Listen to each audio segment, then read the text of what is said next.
says 8 are waiting. All right. Now I think I'm live. If you can hear me and see me, all that good stuff, let me know.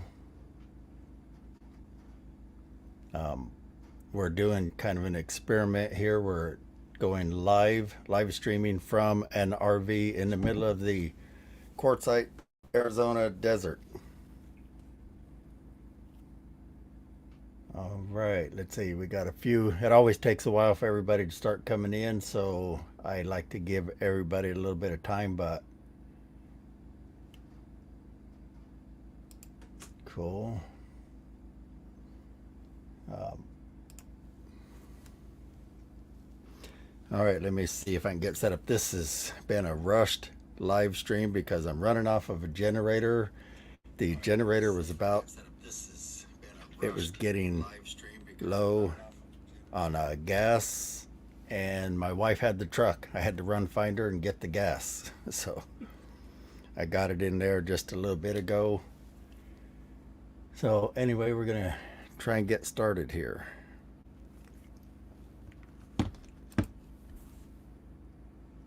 All right, I see Bob, Tasha, P. David, and Yvonne. Welcome everybody so far. So what we're doing is, this is one of my first live streams in months because we have relocated to our RV and we're going to live in it full time for a while. And we're going to stay out here in Quartzsite, Arizona because number one, it's warm. That sounds really good this year. Number two, it's cheap. I'll tell you a little bit about that. Hey, Jeep Girl and Jason. So like I said, I am live streaming via Starlink. So if any of you have wondered if that works, hopefully the quality is decent.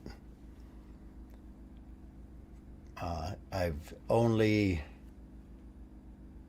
done a little bit with this satellite as far as I did live stream with my doctor once, but yeah, Jeep Girl, I think I've seen you before. You are from my hometown, and that is Grand Junction, Colorado. For those that don't know, I see we got Pittsburgh. So you say, which is Breaking Bad, the video or the audio? So I might be able to adjust it a little bit.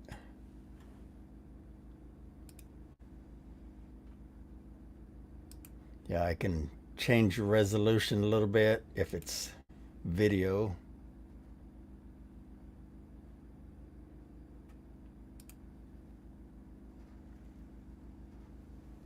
Cool.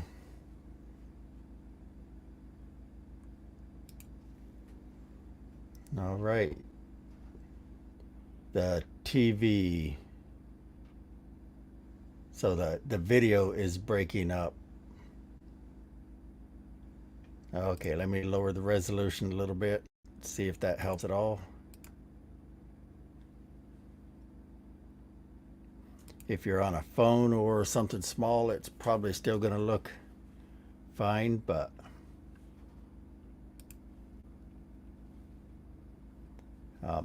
yeah, what I'm going to do this evening is, of course, do a Q&A with you guys, but I'm also just going to let you know what's been going on. I really haven't been on here much in 2 months, and I'll tell you why.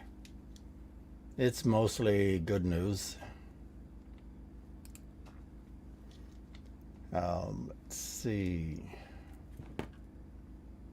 Like I say, I had to rush this to go get the gas and get the generator going. We just got an EcoFlow River, which, if you don't know what that is, it's a big battery that's really high tech, and we're going to talk to them about a sponsorship. It should run this whole RV except for the air conditioner, microwave, and high drain things like heating elements, basically coffee pots and things like that. But for everything else, it should run most of like the computer, the TV, I've already calculated it should run all that pretty fine. And if we want to run a high drain device, we fire up the generator. And it will run it for somewhere around 5 or 6 hours a night, and it charges up in about an hour, hour and a half. So, and I will open up more. Um, yeah, I will open up more question and answer here in a bit. But yeah, right now we are, as you can see, we're in Quartzsite, Arizona, which is famous for snowbirders. And let me tell you, there is thousands of RVs out here, and we're just getting started from what I'm told. And one reason is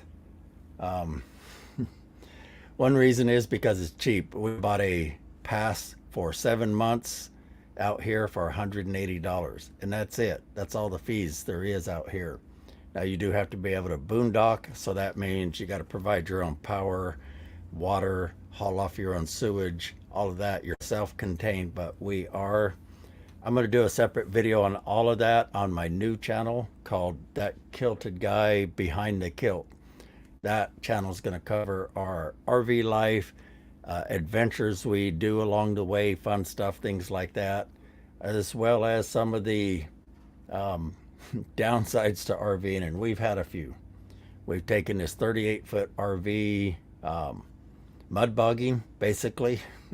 Not intentionally, but we did. And I'll show you what it looks like here. Get it up on the screen here if I can remember how to do all this. I haven't live streamed in months, so let's see.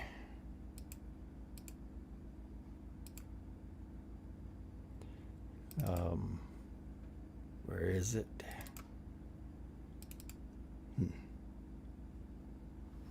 I got to remember how to share a screen, but the Kilted Guy action figure. Oh boy, that's funny. Does it come with broken knees and aching shoulders? Too many years of drywall. I used to tell my wife I felt like Superman because I could just fall off ladders and tear myself up and get up and keep going. A little tougher these days, but I am 61 and many years of doing drywall. And yeah, ask me about that in a little bit. I've worked on that before. And thank you. She's doing the best she can. For those that don't know, she's fully disabled. She's had 3 knee replacements, and I can't figure out where they put the other knee, so it must be little bitty, so I call it a wee knee. Yeah, she's sitting over here laughing at me. Yes, I am. But overall, we're doing better. We're finally getting on top of some things, and we are trying to get back to the channel. Now, I'm gonna tell you how I'm gonna still keep putting out videos while we're out here in the middle of the desert, and like I say, while we're in the middle of the desert, we're saving money. So basically, here's the premise. Some of you know this story. Let's see, in about 2008, my dad and I were buying 20 acres together. We were going to split it up into 5 acres for me, and I was going to get the house in a big 1,200 square foot shop. He was going to develop the rest. He passed away suddenly at 70. It wasn't split up yet. So we lost everything, and we'd already put about 15 grand into improvements. We poured concrete in the shop, put a half bath in it, drywalled it, electrical, all kinds of stuff, and bunched to the house. Well, I had to walk off and leave it. So since then, we have moved about something like 10 times. And we didn't want to. We just wanted to move to a rental, get back on our feet, buy something, go on. But the very next place we rented, it foreclosed, and we got kicked out of there, and it's just been an endless stream of that. So after this last time, we decided, you know what, let's just buy this RV. We can't afford land right now. It's still a little bit too crazy. So we'll live in this. We'll go out here to Quartzsite where it's cheap, save some money, and we're at least buying something of our own instead of renting and giving it all away. So our premise is to sit here and watch land prices, but first we got to kind of get back on our feet. Moving into this cost us a fortune. We've had a bunch of setbacks also, due to all kinds of things. I posted on the community tab some of it, but when we started moving into this RV, we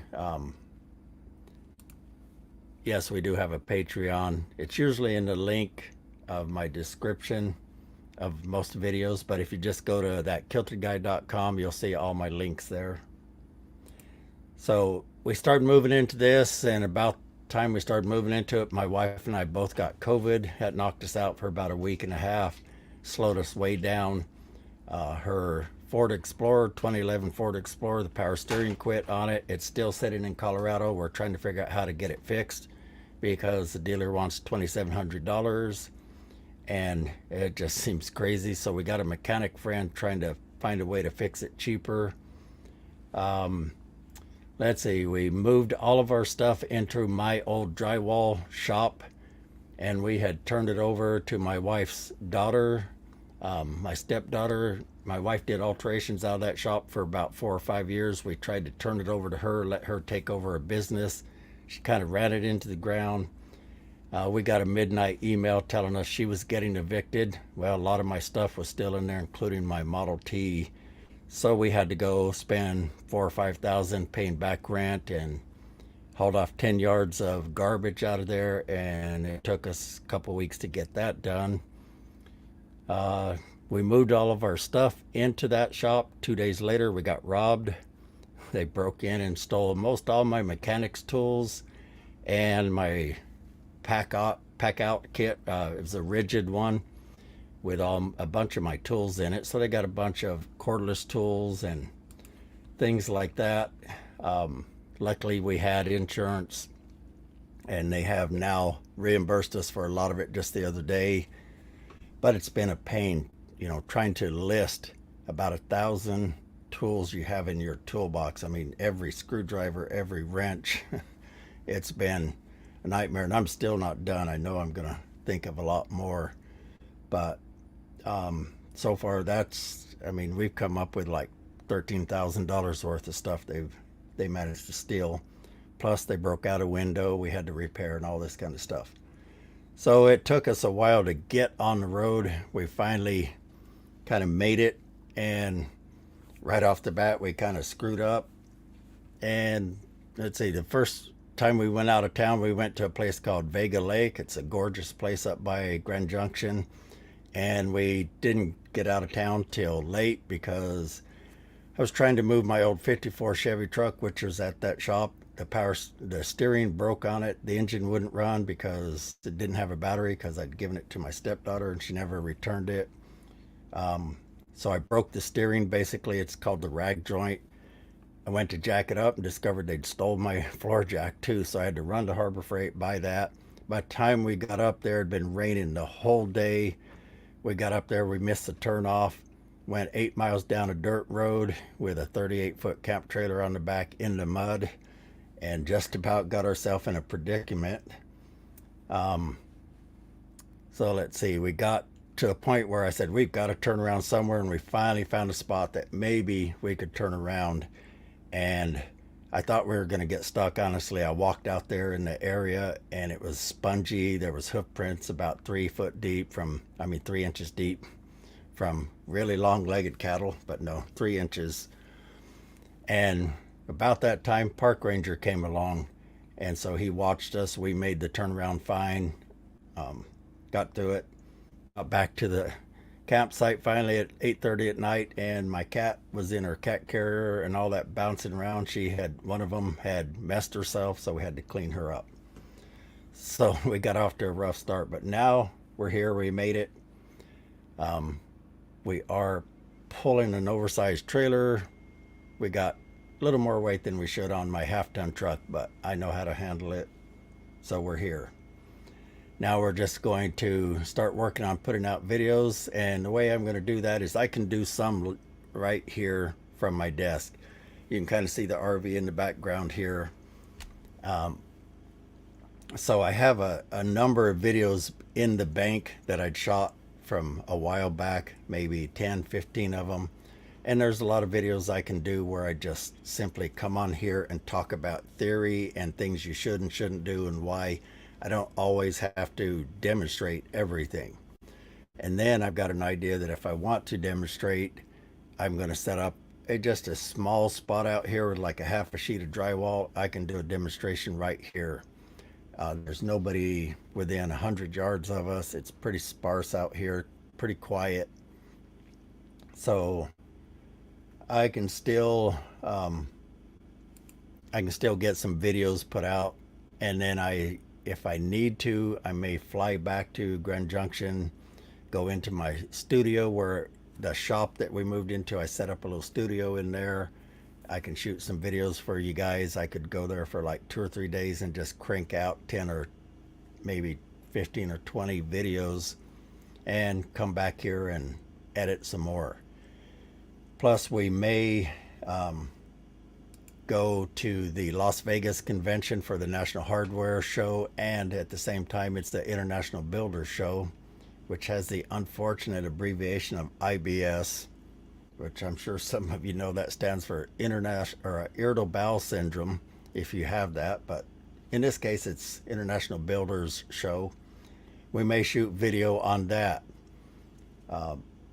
But for the most part, we're just going to sit right here. We're happy. We've got some people out here we've met. There's a little community that we're made some friends and such. So we're pretty set up. We've got like a 80-gallon bladder for water. We can go get water, bring it back, all that. Let's see.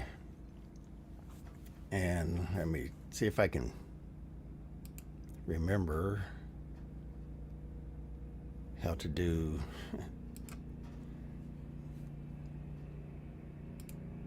yeah, there we go. We'll share that. Okay, let's see. Remember how to put these pictures up here. There we go. Yeah, that's our RV right there.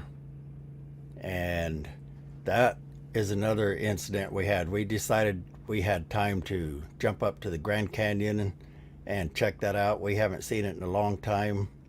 And we checked the weather. It looked like it was doable. We headed up there. We got to Flagstaff, Arizona.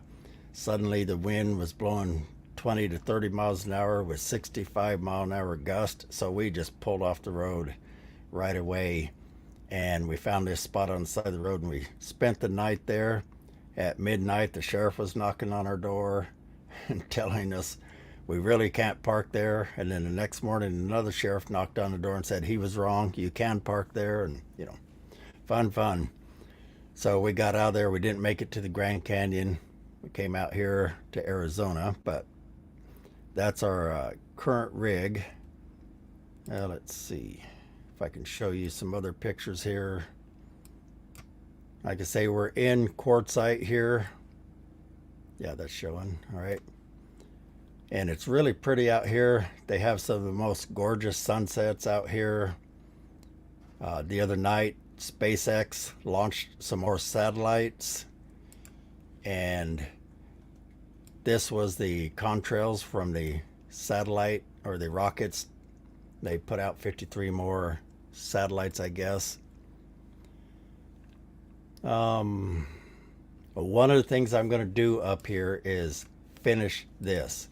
I've been trying to finish this for quite a while. The long COVID and vertigo, permanent vertigo and all that kind of delayed me. But that's one of my goals, is to work on this ebook and to finish it. For those that pre-bought it, you will still get it. The rest of you, I'll let you know when it's available. And I do have some of those kind of courses, or smaller ones, on my store, which is at thatkiltedguystore.com.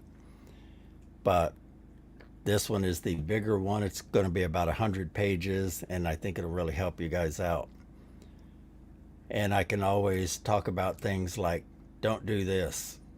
I came across this the other day and just kind of had to show you there's so many poorly done instructional videos.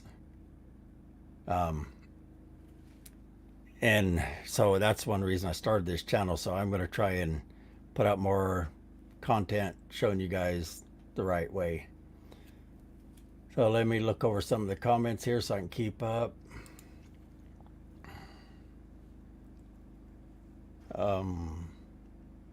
Thanks. I'm always glad to hear how I help you guys out. That's been my whole goal. Oh, let's see what else. Cool. Some good comments.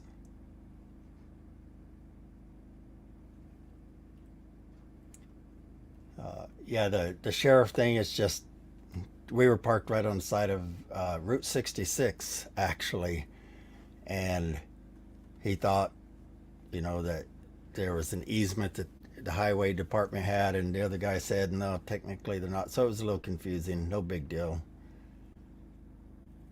They were nice about it anyway. What's that? They were nice about it anyway. Yeah, the sheriff was really nice about it, and he told us we could stay there as long as we wanted, but we were ready to go. Yeah, the dizzy thing, I've got to where I deal with it pretty good. I'll give you the brief synopsis. I got a virus that got my right inner ear in September of 2018. It destroyed 40% of the nerves in there. They figured that out through a VNG test, which means I basically had permanent vertigo. I had to give my brain a year and a half to retrain. The other option was they were going to go in and snip the nerves to my ear or inject a chemical in and kill it, and then I'd probably also end up deaf in that ear. I said, nope, I'll take my time.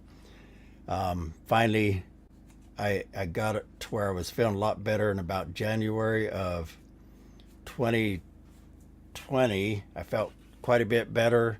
Took on a job. I hadn't done any jobs that were high because I was falling off of ladders. I sold my scaffolding. So I finally took on a job in a gymnasium, repairing the ceiling in a church, and I did fine. I thought, wow, I'm finally feeling better. And 2 months later, I got COVID, and I figured, well, I'll bounce right out of that and I'll be back to normal. And it just took away all my energy, and I had the worst brain fog. I could hardly edit videos. I certainly couldn't write these books. Well, that's easing up now. Since we started moving out here, I can tell it's easing up. So I go for walks about every other day. We're trying to eat healthy, relax, de-stress, get healthier. So I'm doing okay with the vertigo thing. Let's see. I can't help you with the pizza, but let me get my notes out here and see what else I had for you guys. Oh, how do I switch? There we go. Okay. Oh, in the middle of all that moving into the shop, the swamp cooler quit. We had to go put a new $700 swamp cooler on the shop.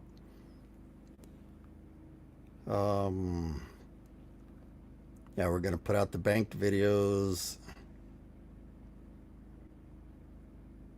I'm also going to be working on my drywall courses. That's another thing I've been trying to work on for a long time. And since we're up here, I'm going to have a lot more free time because there's just not a lot to do when you're sitting in an RV. When you move a lot, it's a lot of work living in an RV. If any of you've done that, just going camping is one thing, but trying to live in it, we had to pack, everything for cold to hot, and we've got 5 cats in here. I know some of you'll think I'm crazy, but we enjoy it. We really do. As a matter of fact, let's see, I'll show you. There's my wife sitting over there. She's got one in her lap. Oh, there's one right there to the side of me, if I can aim the camera right. And we got one laying right there. They're just all over the place because they're our babies and they make us happy. So anyway, trying to do all that, it's been a lot of work, but once you get settled in, it becomes a lot easier. There's not as much to do, so I'm going to work on those courses. Now my plan is to basically write the course. I'm going to do the typed description part first because my course is going to be written and video, and they're going to tie together. So you'll go through the written part and it'll tell you click here to watch this video. You'll go watch this. It'll give you some suggested exercises. Go try this, try that. And it's going to be a complete course I'm going to have one for beginners, one for intermediate, one for advanced. I'm also going to put out courses for how to run taping tools as professional, how to bid jobs, how to match textures, all kinds of different courses. And I can do that better out here without all the distractions that we normally have. I'm actually open to questions now. So this horsehair plaster, we have this in our area, in some areas. And when I was in Glenwood Springs, Colorado, had a lot of old turn of the century homes, and I went to work on some, and they have the horsehair plaster, which generally looks like mortar with horsehair in it and the lath behind it. Well, I found that the best way is just to fix it with hot mud.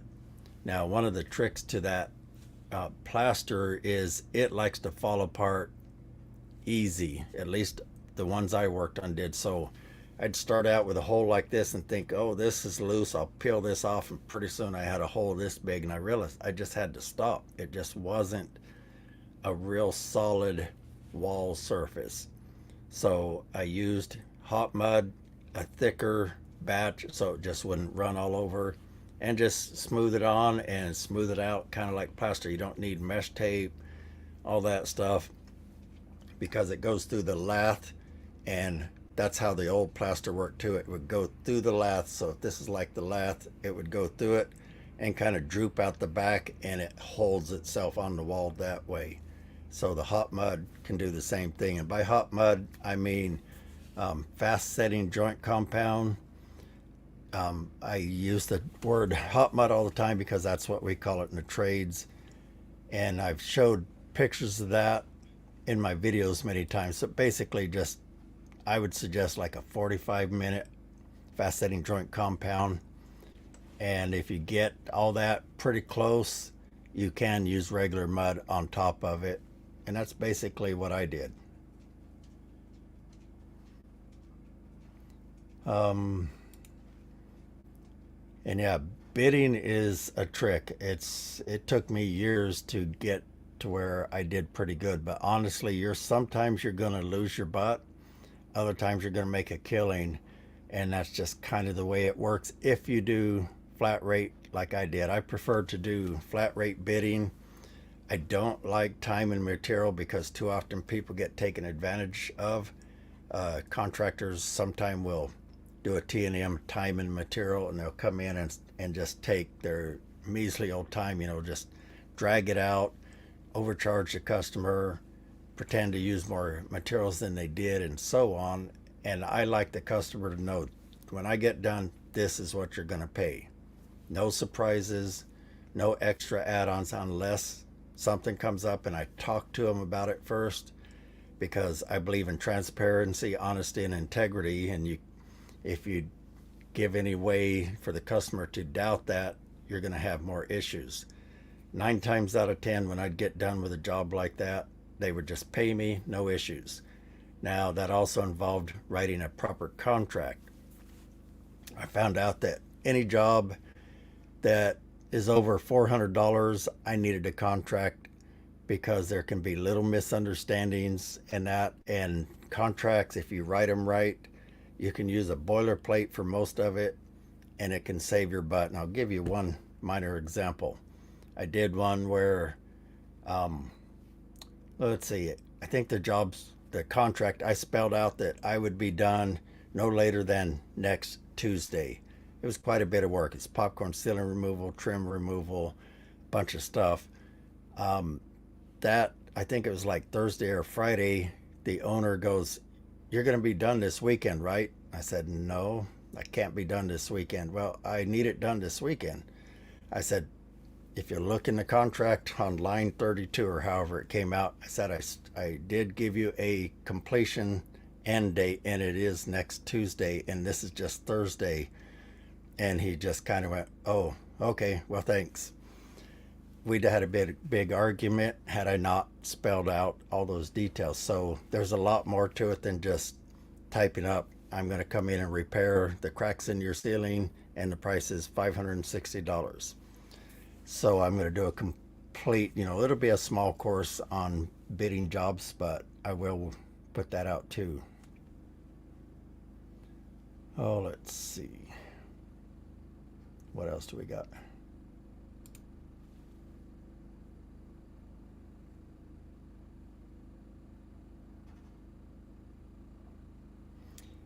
Quarter-inch drywall is something that really I recommend only using for an overlay, and that means you got to have something solid behind it. Quarter-inch is weak as crap. I don't like it.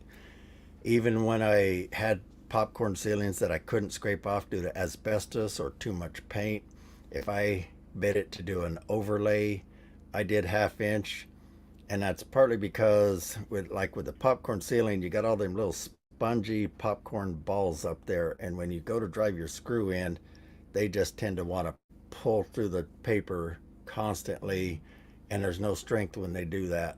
Half-inch didn't do that near as much.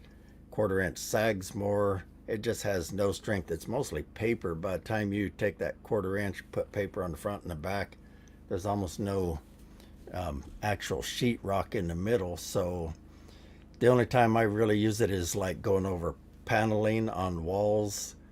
You can do it on the ceiling if you want. I just didn't like how many screws popped. Even with the half-inch, I put in, instead of normally you put in 3 in the field, meaning on a 4-foot wide section of the rock. Let's see, let's get this out of the way. So if you got a 4-foot section of rock, you put 1 on each side, and then every 12 inches, so it makes 3 in the field. So it's 5 total, but every 12 inches. Well, when I'm doing an overlay, I usually have to go about every 8 inches because they're popping screws so much due to that foam and that void it creates of kind of like air back in there. So I would leave quarter-inch mainly to overlays, or it can also be useful if you're doing a curved wall. Sometimes you can get it to curve more, and other times you got to do like 2 layers of it to get a half-inch, but other times you got to wet it to get it to curve, but it helps. Oh, let's see.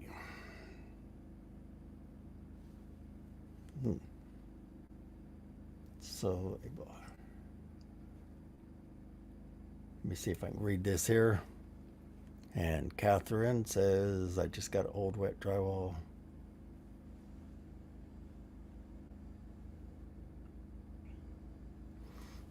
So you got a wet drywall. You pulled it all out, fixed the pipe, treated it for mold.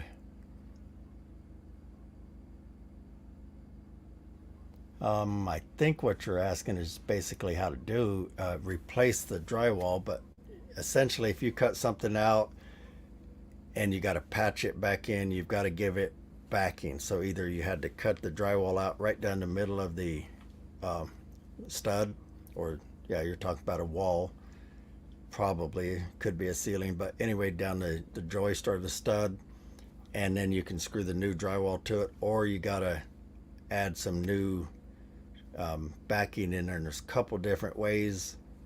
It's kind of hard to show with my hands, but if you cut a hole this big and your studs are over here, you can sometimes just put a piece of wood backing like a 2x4 behind it and put the new patch piece into that. Now I have videos that show that. If you look up repairing a hole in the wall, I think here's how to search for my videos. When you guys ask me questions and I go answer it with a video link, I search for, I can't remember all my titles, honestly, they change, and I can't really remember exactly how my title came out, so just search for the general subject and then type "that kilted guy." That will narrow Google's, YouTube's search down to my videos, and it'll show you everything close to it. Usually you'll find what you're looking for that way, and if you didn't, change your description slightly. But if you search for how to patch a hole in the wall or repair a hole in the wall and "that kilted guy," you'll see what I'm talking about. You just got to have backing in there. You got to clean it up. And normally I don't worry about squaring it up perfectly either.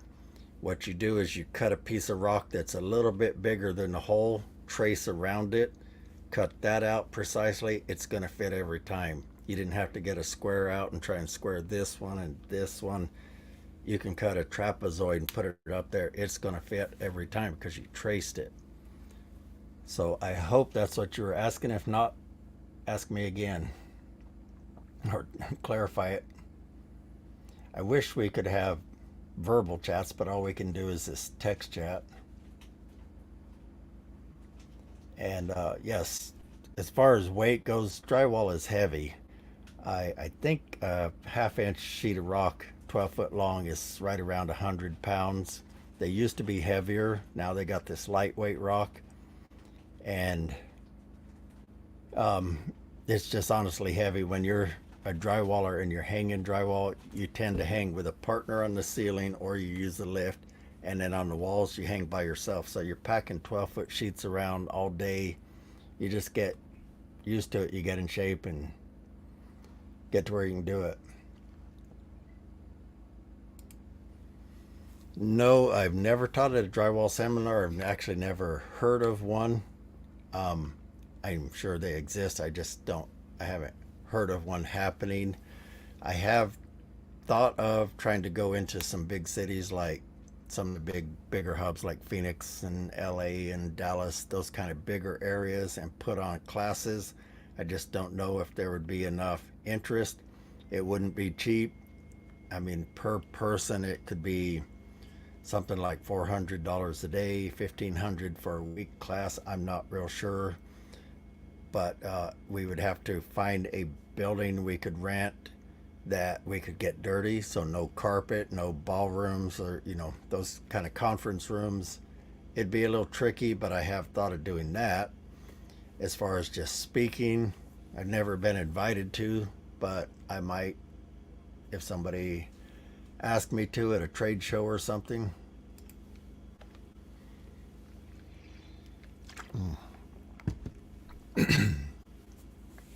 Let's see.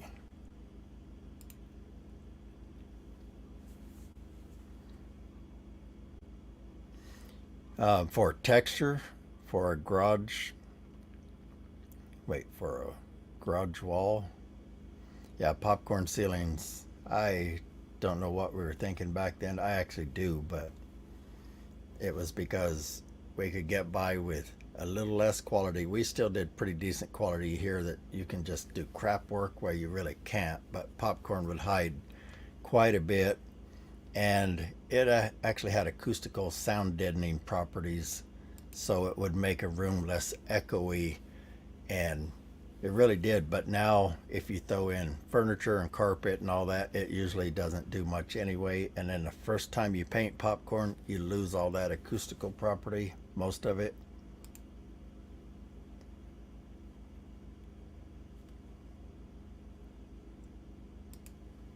And you're probably gone now, but thanks, Jim. I appreciate that. Let's see.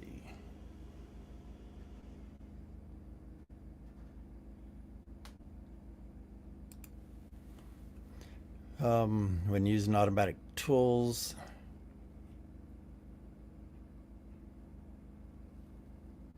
that's probably a good video I should put out. I did take on a job recently, this is a while back, where I got a full set of taping tools from Level 5. And by the way, if you need tools, Level 5 is kind of a sponsor. They don't pay me anything, but I do get an affiliate commission for anything that sells with them. And they are great tools. So there's the I don't think you guys can click that, but if you look in most any of my videos, you'll see that um, I have a link to level 5 tools and you can get 10% off. So I did do a video showing how to tape the flats and angles and all these different steps, and quite a few. I did one on how to, let's see, I did one on maintaining them, uh, a number of different aspects, but I don't think I did one on the actual steps of it. So it's kind of hard to explain here because it really can vary as far as what order. You don't really have to do it in a exact specific order, but generally what we did was, let's see, we would go in and tape all of the flats first, which means walls and ceilings, and we would usually tape the butt joints first and then go back and do all the long recess joints. Then we would tape the angles, and then we would start finishing them all. And the coating of the angles was one of the later steps we would do, almost the last step, because you generally only need one coat of mud on them, and the other things need two, and sometimes heavy coats here and there like butt joints. So I'll try and do a video talking about that and put together a typed list of kind of the order that we did it. So let me see.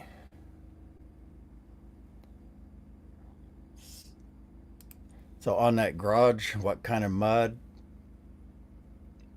Here's my general rule. I got to where I used +3, USG +3 for just about everything. It works great for texture. It works for coating everything, corner bead, joint tape. It works for taping.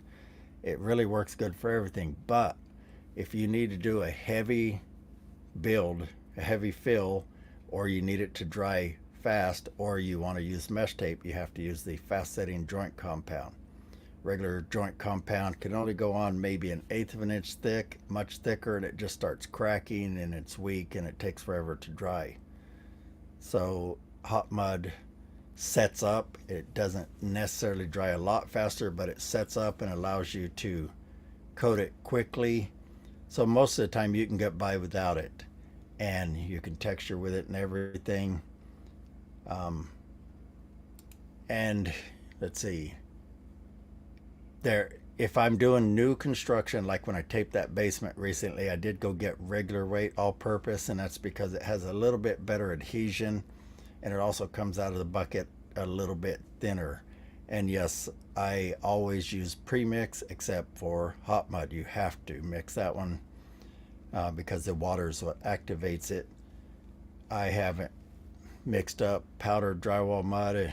I don't even know if I ever have, other than hot mud and textures. We did used to mix our texture up using powdered mud because mostly it was cheaper. And we used these great big hoppers you pulled behind your truck, and I don't know, I think it held like 250 gallons of texture in one side, and the other side was like a bunch of popcorn. You had two tanks back then, popcorn tank and a regular wall texture tank. That was the only time I used powdered mud. It has more lumps, takes more time. It ain't worth the savings. Um,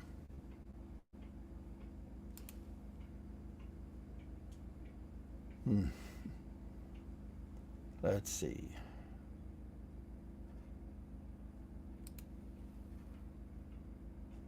Popcorn walls in a bathroom. Wow. That sounds like the dumbest idea I've ever heard. Popcorn's going to make it absorb moisture, and the last thing you want in a bathroom. Even when we did popcorn back then, we didn't do popcorn ceilings in kitchens because they tend to attract grease. If you've ever cleaned the top of your cabinets, things like that, after you've been in a house for a few years, they're greasy. You don't want that on your ceiling and your popcorn especially.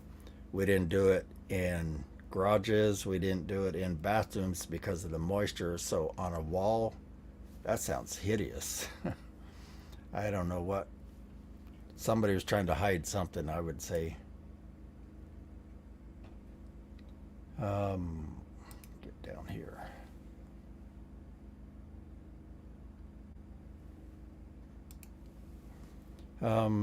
Using drywall boxes more consistent.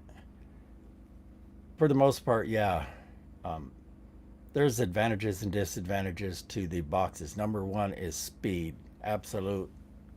Nobody can keep up with me when I'm running a mud box compared to hand. I've heard some guys say they're really fast and they can keep up. I guarantee you, you can't keep up with me when I'm doing that. But there are times when the mud box can't compensate for a bad section, and sometimes you'll have just like a high spot or low spot in the mud box just can't quite compensate. That's pretty rare, but that would be one time when I would say that doing it by hand has its advantage, because you can see that you can suddenly float it out a little bit wider. But as far as speed and consistency, yeah, it's very consistent. If, let's say, you have a perfect recessed joint that's 80 feet long, you coat that whole thing, it's going to have exactly the same amount of mud on it from start to finish, with the very exception of the very start and the very end, maybe because of the way it kind of squirts out a little bit. But it puts it on just very consistently, and you can't. I'm really good at hand finishing because I've done a lot of it myself, but I know that mud box can do it a little more consistent, but I can do a great job by hand and sometimes a better job. And when it comes to things like butt joints, I kind of prefer to just do it by hand. We used to do it with the boxes, and yes, you can. And on a big job, I probably would go back to that. But on a smaller job, I like the way I can control how wide, how deep, etc., the curvature. I can get a better job in less coats by hand, but it's still faster if you're doing a lot. Let's see what's next. Hmm.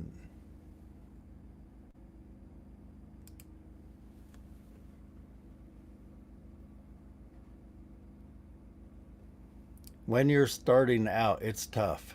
I can tell you a little story. I ran Mr. Patch Drywall for a long time, and I got out of the military in 1991, moved back to Colorado, got back into drywall up here, and after I ran a pawn shop for 3 or 4 years and got out of that, I had to get back into drywall again. So I started Mr. Patch Drywall at that time because I saw a niche for repairs.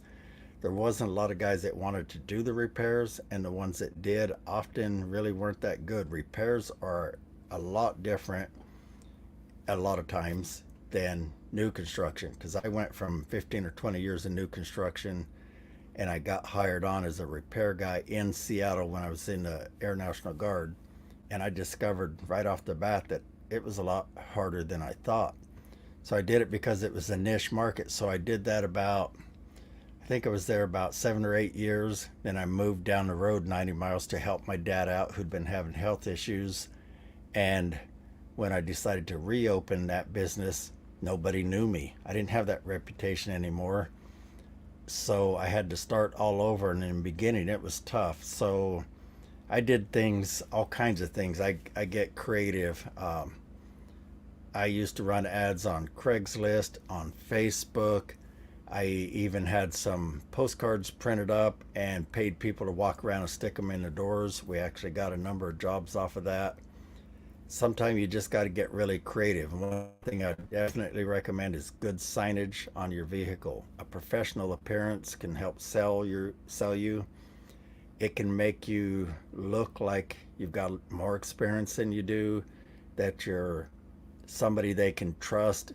Because I honestly always feel like if you drive up in a beat up vehicle and your tools look crappy and your clothes are dirty, I don't feel like you're making enough money. And if you're not, then it's probably because you're either not good, or maybe you just don't want to work a lot. That could be too. But I've always found that it helps to get jobs by looking more professional. So get a nice logo, and you can get a lot of this done on Fiverr.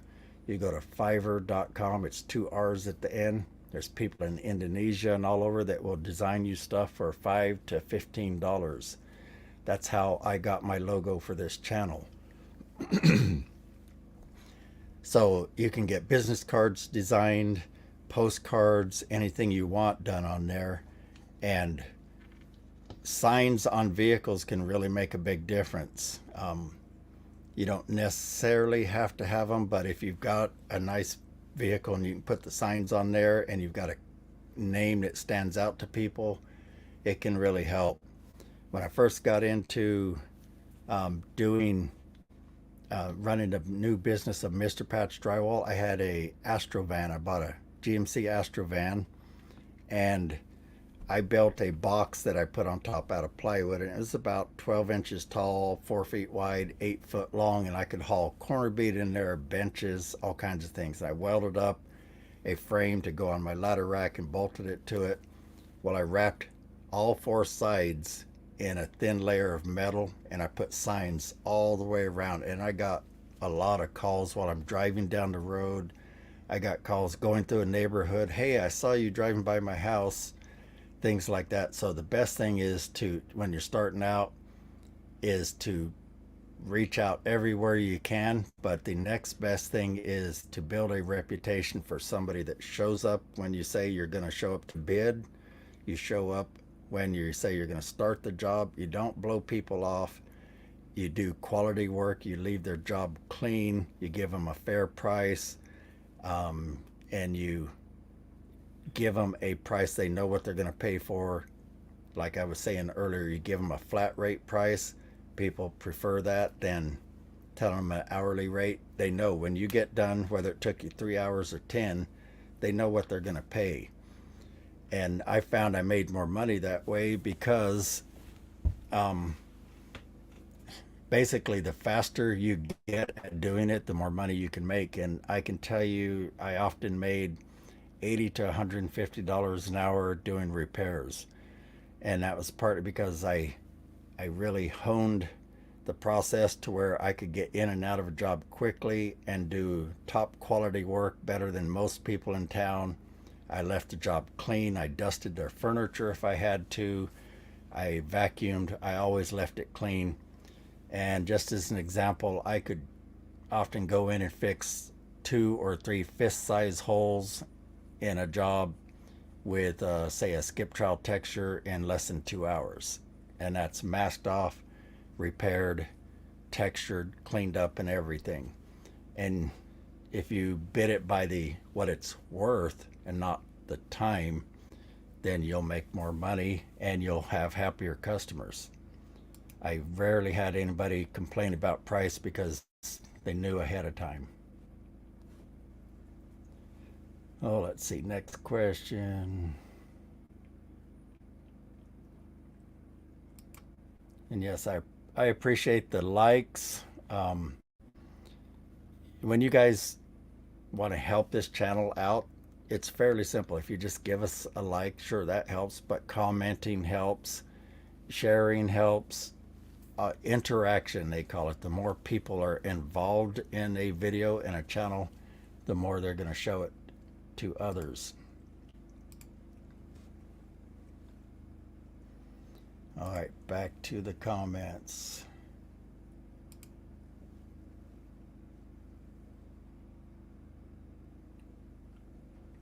And that's right there is a good statement, because I encourage you guys to tackle these yourself, but only if you feel like you're comfortable doing it, because you don't want to try and do something that's, out of your skill level. If you're really uncomfortable, not sure, or if it's a critical area, you might want to hire a pro, but you got to be careful who you hire, because a lot of the pros aren't really that much of a pro. I mean, I hate to say that, but I found that there's just a lot of wannabe drywall repair guys that will mislead you. I hired a number of them, and often I was very unhappy with their work. Now, there are some guys that are really good at it, so just guys and gals, not just guys. So just, I've got a, let me see if I shared that earlier. I do have a ebook on my store at thatkiltedguystore.com, and it is about hiring a general contractor or a contractor. Let me see if I can put that back up here. Yeah, let me zoom in on it here a little bit, but this is kind of hard to do on one screen. I'm used to having a 49-inch monitor, and now I got to have a little bitty monitor. Yeah, you see right down here, how to hire a contractor. I wrote that because there's a lot of good information in there about how to basically not get burned by a contractor of all types. All right, next question.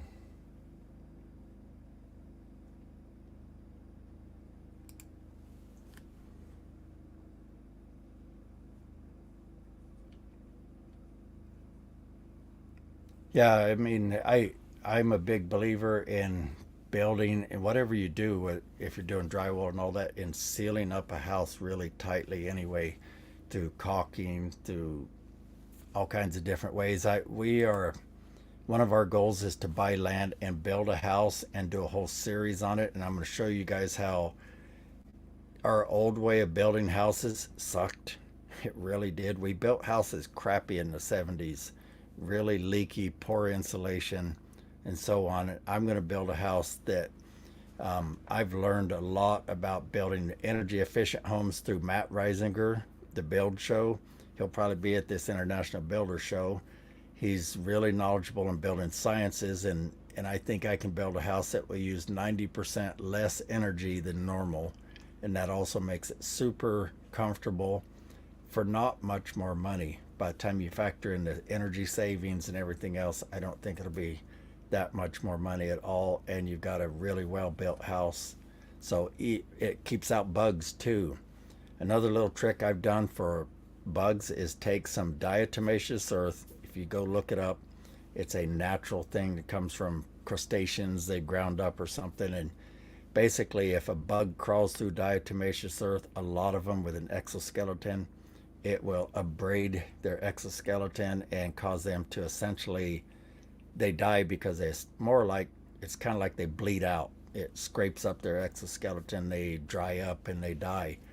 All natural, it's not harmful. So I take that and dust inside of the walls in a room before I hang sheetrock on my own house. And that's just that extra layer. If they do get through into the wall, they crawl through that, they die. Oh, let's see.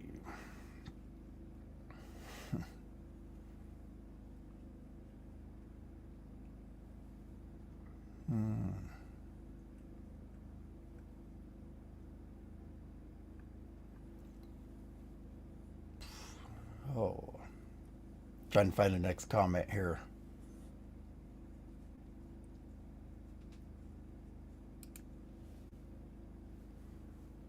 And you guys are welcome, of course.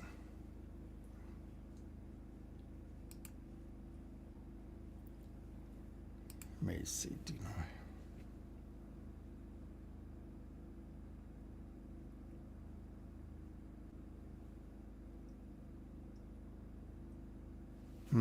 Why box mud dries faster and straight all-purpose box mud dries slower? That I don't know. I haven't really experimented with that. I do have a video I'm going to put out. I've got it planned, let's say, about hot mud, and there are some things that can make it set up faster, dry a little bit differently, and that's things like hot water, using dirty water, over mixing, etc. But as far as regular mud, generally it just wasn't an issue. If you really need it to dry faster, there's a limit. If you dry it too fast, it's going to crack. It won't be as strong. But you can put a fan on it. When I did all these repairs, one of my secrets was I carried around two big, I think they're 20 or 24 inch fans that move like 3,500 CFM or more. They put out a ton of air, way more than your little room fan would. And I'd coat something, put them fans in the room, and get that moisture out of there, and it would dry a lot faster. So fans was basically how I controlled it.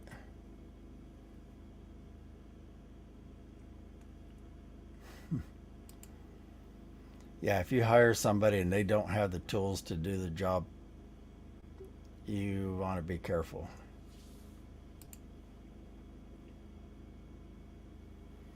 Holt, I'm assuming you came in a little bit late, so, and I know a lot of you did because you pop in and out. It's the way live streams work. So I'm gonna tell you again what's been going on and why I disappeared for a while. I'll do a quicker version. Basically, we were renting. We've had to move 10 times in 12 years due to being houses being sold out from under us, lying landlords, all kinds of good things. We finally decided our lease was coming and we decided to buy this RV so that nobody could kick us out anymore. We didn't have to deal with landlords, and we were actually buying something. I hate paying rent and giving somebody $1,600 a month for a roof over our head. That's all we got. We had no equity at all. So by buying this RV, we can build up a little bit of equity. They're not great investments, but we don't have rent anymore. We're currently living in Quartzsite, Arizona, which, as I showed earlier, that's why I have this shirt on. And the advantage is it cost us $180 for 7 months here. That's it. That's all the cost. We do have to buy gas for the generator, propane for the RV and all, but it's going to save us a ton of money, so we can put that money towards paying down some bills. We had a lot of unusual expenses recently, and we're going to pay down some of those. We had a big burglary and so on. So we just had to take some time to get moved into it and get out here to Arizona. And we had numerous setbacks, getting robbed and COVID and all kinds of stuff. So it just took us a couple months to get out here. I have videos in the bank, so to speak. I have all my hard drives here with me, and most of my videos are also online in Google Cloud for security, so I can still edit videos while I'm sitting here, right here in my RV, looking out here, seeing this gorgeous scenery that actually I didn't realize how pretty it was going to be here, but it is really pretty here. So we can sit here, look out the window, and basically see this while I'm editing videos. I can also do videos where I just talk. Like, I can do a lot of instructional stuff where I just tell you what not to do, what to do, explain different things. I'm also going to be finishing up my ebooks on tools and materials, working on courses. Once I get the courses all structured and written, I can go back and shoot the videos to go along with it.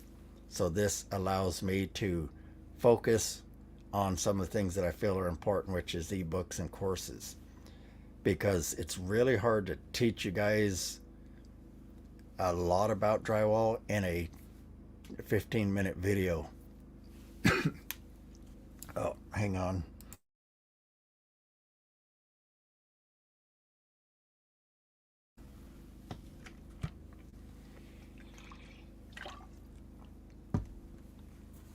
So I guarantee you can learn even more faster and better with courses and ebooks. And one reason is, if I teach you something, often there's a lot I have to leave out, and I hope that you picked it up on another video, but if you didn't, you've got to go hunt for it, and often you'll end up on somebody else's video and they teach slightly differently, and you just end up bouncing around trying to learn what you should learn with step 1, 2, 3, 4, 5, 6, but you're getting step 3, jumping over to 7 on somebody else's channel, or maybe mine, and back to 5, and you're kind of getting this hodgepodge. So in a course, I can walk you through it step by step the way you need to learn it, give you more detail, it will also allow you to choose what you need to learn, because some of you know some of that. You can skip the parts you know, go right to the parts that'll help you.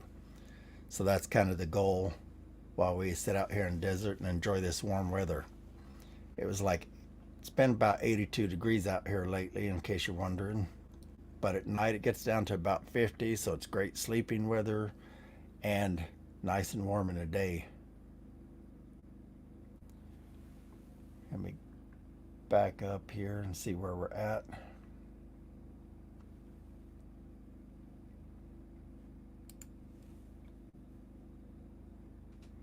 Thanks, Bob. I appreciate it if you're still here.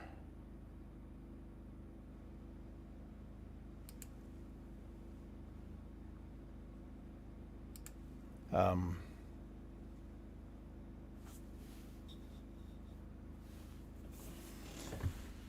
here's my view on adding things to mud. I tend to be really careful about that. I see guys adding tons of soap sometime and mixing this mud with that mud. I'm one that reads instructions, believe it or not. I've read a lot of the instructions on a box of mud. I've talked to a USG rep on the phone, and yeah, sometimes it's okay, and it's probably going to be okay to do things like soap and that, but they say on the box, don't mix one type with another. And so I tend to try not to experiment too much, because they've got $1 million facilities. They've come up with these formulations for a reason. If you go adding chemicals and different things to your mud, you could screw it up. Now, as far as bonding agents, they do have some you can put mud in. Overall, I think it's safe to add like wood glue, but it really makes the mud feel like crap when you do. It gets really sticky. It just doesn't feel good. So I don't like to do it unless I really feel I need to. And the only time I really think I need a bonding agent is maybe going over really slick, hard surfaces, like sometimes plaster that's been painted with gloss paint and it's old and it's just like rock hard. First thing I do is always sand it with heavy, aggressive grit, like 80 grit or even 50 or 60 grit.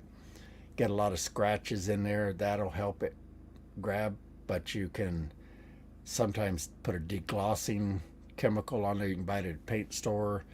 It helps. It kind of softens the surface, takes some of that gloss away, gives it some tooth that your mud can stick to. The other time,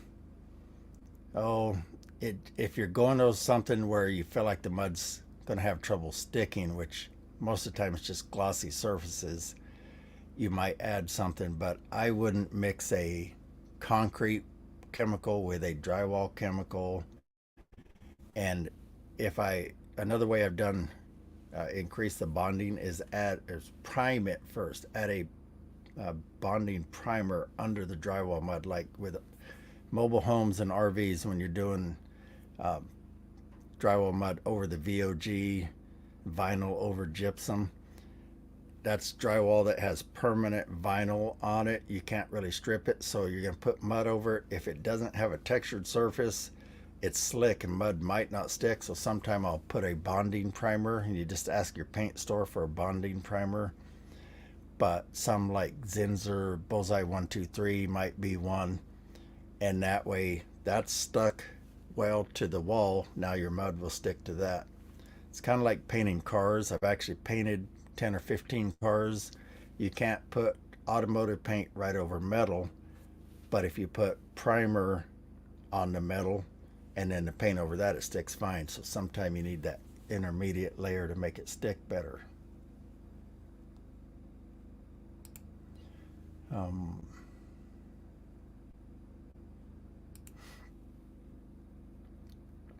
If you go to my website at thatkiltedguy.com, like right at the top of the screen here, I think you should see that anyway. I sometimes see different than you do, but thatkiltedguy.com, I have consulting options there, different levels, so you can check that out there. I've got a lot of good information there. You guys go check that out. There's ways that you can join our Patreon page. You can get support services. I've got a list of tools and materials that I recommend there that you can find. So there's quite a bit there.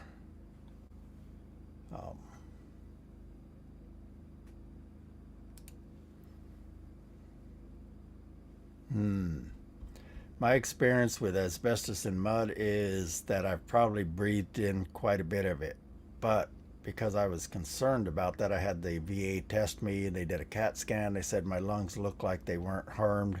So I think I escaped. But I was doing this in the 70s when probably a lot of stuff had asbestos in it. And when we mixed up the popcorn, we would take a bag of the popcorn, set it on this big grate right in front of our face, cut it open, peel it. It all dumped in. A cloud of dust went everywhere. I'm sure I breathed a fair amount of it. We didn't know better back then.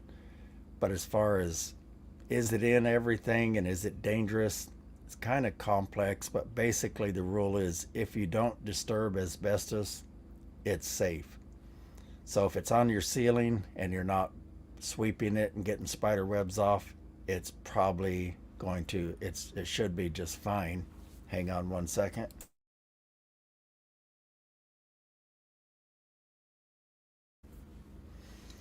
So if it's painted, if the asbestos is painted, it's also safe. Is it in everything old? No, there's a lot of old popcorn that didn't have asbestos. I've had people test it. So essentially they banned it in 1977 in drywall materials. It's still out there in other stuff, but they banned it and they allowed them to use up existing stock, so you might see it for 4 or 5 years down the road. So I generally had a rule of anything 1982 and older, it needed to be tested before I was going to touch it. And if it had asbestos, I just left it alone, or I did an overlay over it. Or you can skim coat it, and if I skim coated it, I would always prime it and lock it down with a spray primer. That way I didn't really disturb it. Now I can skim coat over it without disturbing it.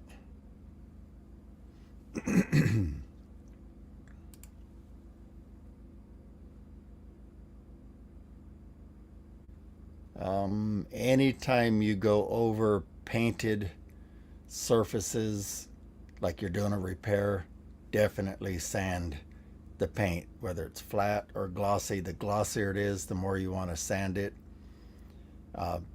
Drywall mud will stick really good to a lot of things, but it's not stuck as good to a glossy surface, and I want to make sure that it's just stuck really well. So yeah, sand it well beyond where you're going to work, and well, maybe not real far, because you don't want sand scratches showing up in the paint after you're all done. But it's also important how you prime it and paint it. You want to prime it with a nice solid coat of primer, let it dry the proper amount of time, and put 2 coats of paint on. Extend the first one a few inches, and the best way is to paint the whole wall or ceiling. That's the best way to get it to blend. If it's flat, it'll usually blend. The glossier it is, the less it will even blend at all. You'll usually see anytime you paint a patch on a glossy wall or ceiling, they just won't blend right. Scrape it. If you don't have asbestos, I always scrape.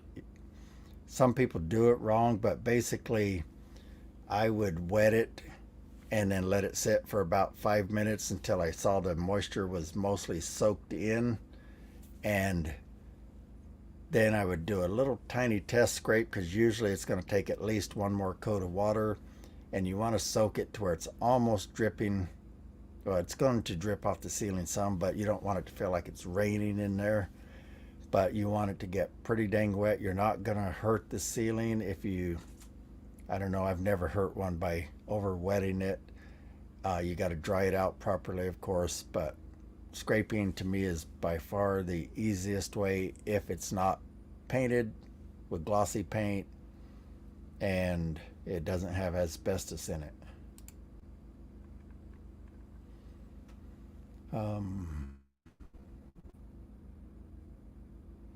Let's see, what time is it? 6:48. So we've been on here over an hour, I think. Wife says yes. She says she's craving a cheeseburger right now. No, dinner at all. Okay, it's me. I'm craving food, so I might have to go before too long. But anybody else have any other questions? Let me see what else I got for you here.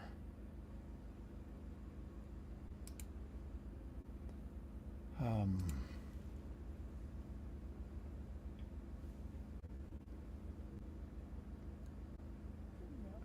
yeah, and don't forget level 5 drywall tools, link in most all of the descriptions of most of my videos. I notice some of you have a hard time finding that description, so I can tell you that it's just right below the video. I mean, it's like the next thing. Usually you'll see words end with dot dot dot. It looks like it's incomplete. You click right about there. It either says show more or down arrow or something, and you'll see the full description pop up. I also try and post that same thing in the first comment of every video so that you can find all the links that I put to tools and materials and so on. And yes, we do make a whole 3% off that on Amazon, although we make 5% on level 5. And it all helps. And it's helping you guys, helping me. It's kind of a win-win for both of us. Oh, and by the way, if you haven't done this yet, hey, if you want to increase your learning power 1,000%, be sure to subscribe to my channel and hit that thumbs up. After you subscribe, look for that bell, click the bell, and you'll get notified of all the videos. If you haven't done it yet, be sure and subscribe. And let me see, I think that's about it for what I was going to cover today. Unless you got any more comments. I see a few that just popped up.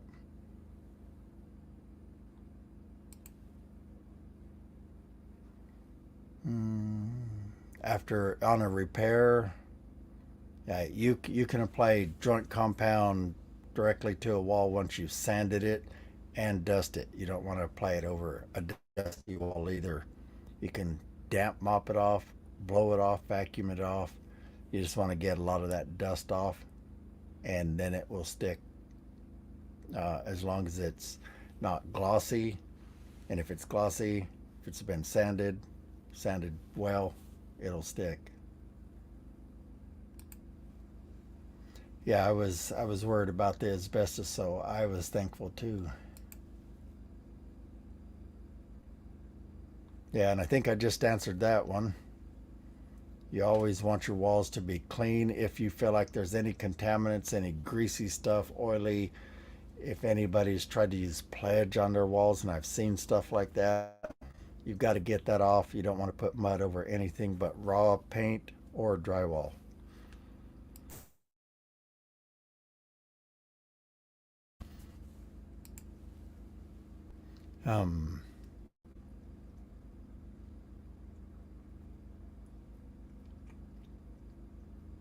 Right. Yeah, if you guys go to my website, you'll see a way to contact me there. That's the best way. Just go to thatkiltguy.com. You can find ways to contact me and send me pictures, and that I can help with minor stuff. If you need much help, that's more than a few minutes, I would ask that you consider one of our support options, because my time is valuable. But basically, if you have tape that comes loose, I always just take a utility knife and cut just slightly behind where it's starting to peel and retape it, or you can sometimes put mud under it and re-stick it down. It's kind of a judgment call. Well, if you guys want to see another live stream, comment down below. You can comment after the video, I think, but I'm going to call it a night. Getting hard to talk. My throat's getting dry, and we got to eat dinner still. So I thank you all for stopping by though. And oh, I don't know. You might get by with the Gorilla Glue, by the way, but it's not really necessary. And I've never really experimented with that, so be careful with that one. But thanks, everybody.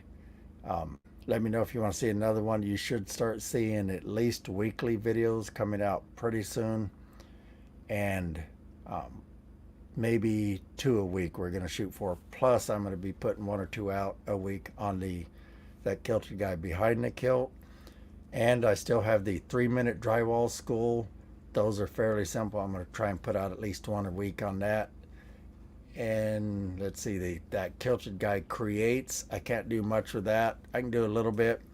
I'm going to show you how I created an epoxy desk. I'm using it right now. It weighs 12 pounds. It looks like it weighs 800. I'll do that on that channel. So check them all out. And I got one more question I can answer.